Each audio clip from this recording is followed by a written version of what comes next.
Halo teman-teman, Assalamualaikum warahmatullahi wabarakatuh. Perkenalkan saya Agita Widya dari Program Studi Manajemen Keuangan Syariah. Nah, di video kali ini saya akan menjelaskan mengenai apa itu model keseimbangan makroekonomi Islam seperti ISLM Islami ataupun model lainnya.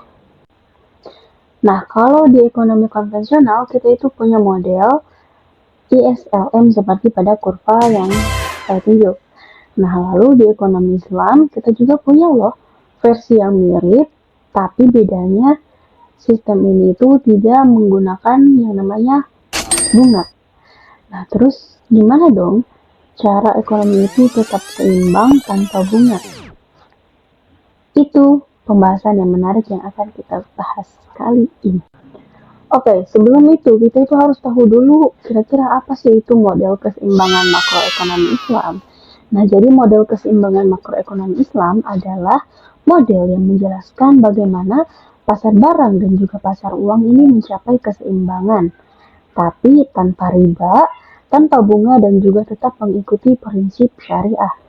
Nah, kalau di model ISLM konvensional ada dua kurva, yaitu yang pertama ada IS yaitu keseimbangan di pasar barang, yang kedua LM yaitu keseimbangan di pasar uang.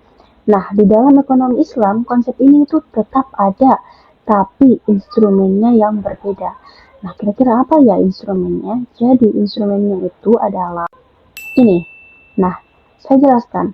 Di pasar barang, ekonomi Islam itu fokus pada investasi yang halal dan juga pembiayaan yang berbasis bagi hasil.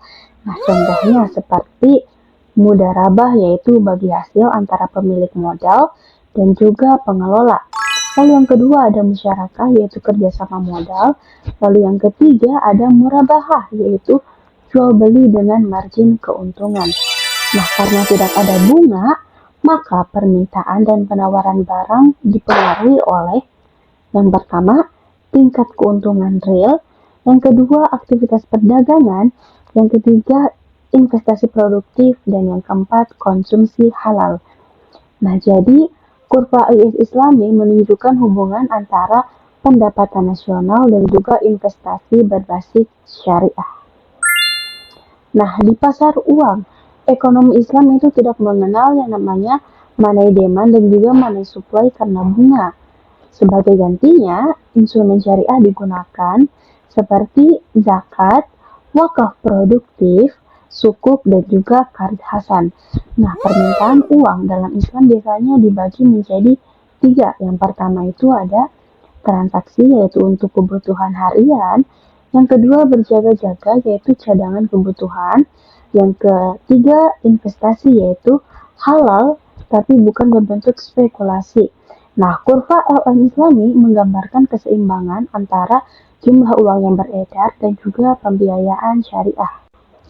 Nah, jadi ketika kurva IS Islami dan LM Islami bertemu, disitulah terjadi yang namanya keseimbangan makroekonomi Islam.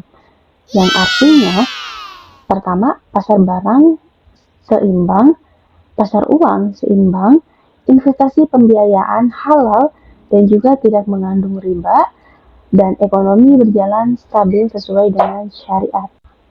Nah, model ini penting karena membantu kita melihat bagaimana sistem ekonomi itu bisa tetap berjalan tanpa yang ada namanya bunga, dan juga bagaimana investasi halal tetap bisa mendorong pertumbuhan ekonomi, dan bagaimana kebijakan moneter dan juga fiskal bisa diterapkan secara syariat. Nah, sekian penjelasan dari saya. Sampai jumpa di video berikutnya. Bye-bye.